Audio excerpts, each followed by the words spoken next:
രാവിലെ എല്ലാം ഇതുമായി ബന്ധപ്പെട്ട ചില ചടങ്ങുകൾ ഉണ്ടായിരിക്കും ഓരോ സ്ഥലത്തു നിന്നും പുറപ്പെടുന്നതിന് മുൻപ്.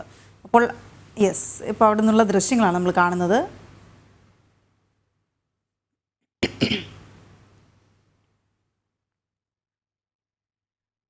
അഖിൽ പാലോട്ട് മഠം അവിടെ നിന്ന് ഇങ്ങനെ ആ യാത്രയോടൊപ്പമുണ്ട്. നമുക്ക് കഴിഞ്ഞ ദിവസങ്ങളിലും ഈ യാത്രയുടെ വിവരങ്ങളൊക്കെ നൽകിയിരുന്ന അഖിലാണ്. അഖിൽ നമസ്തേ. എന്നാലും ഈ തത്സമയ ദൃശ്യങ്ങൾ നമ്മൾ കാണുന്നുണ്ട്. എപ്പോൾ പുറപ്പെടും അവിടെ നിന്ന്?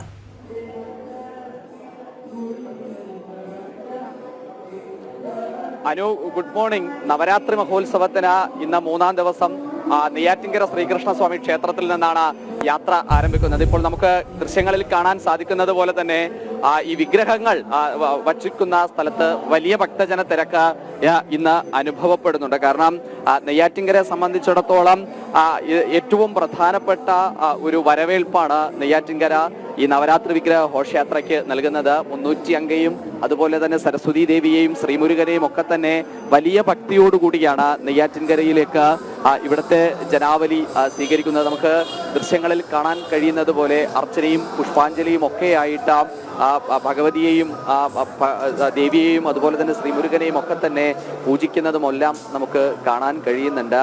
ഇന്നാണ് ഈ നവരാത്രി വ്രതത്തിന് തുടക്കം കുറിക്കുന്നത് ദിവസം ഇന്നാണ്. ഇന്ന് ശൈലേശ്വരി മൂർത്തിഭാവത്തിലാണ് ഈ ദേവിയെ, ദുർഗാ ഭഗവതിയെ ഇന്ന് വ്രതം നോറ്റു തുടങ്ങുന്നത്. അത് കാളവാഹനത്തിലുള്ള ഒരു കയ്യിൽ തൃശൂലവും മറുകൈയിൽ താമരയും വച്ച് കാളയിലിരിക്കുന്ന ദുർഗാ ഭഗവതി ഭാവത്തിലുള്ള ദേവിയാണ് ഇന്ന് ശൈലേശ്വരി, ഹിമവൽ പുത്രിയായിട്ടുള്ള ശൈലേശ്വരി രൂപത്തിൽ ഈ നവരാത്രി വിഗ്രഹങ്ങൾക്ക് ആരാധിച്ചു തുടങ്ങുന്നത്. ഇനി പല രൂപത്തിൽ 7 നാൾ പല രൂപത്തിൽ ഭഗവതിയെ പ്രാർത്ഥിച്ച് അക്ഷരത്തിന്റെ ദേവതയായ സരസ്വതി ദേവിയിൽ വിജയദശമി ദിനത്തിൽ എത്തുന്നതുവരെ ഇനി നവരാത്രിയുടെ ആ ദിനരാത്രങ്ങളാണ് എന്നുള്ളതാണ് ഏറ്റവും പ്രധാനപ്പെട്ട ഒരു ആചാരം, അനുഷ്ഠാനം എന്ന് പറയാൻ നമുക്ക് സാധിക്കുന്നത്. ഇപ്പോൾ നമ്മൾ കാണുന്ന ആ വിഗ്രഹം എന്ന് പറയുന്നത് അത് സരസ്വതി ദേവിയിലാണ്.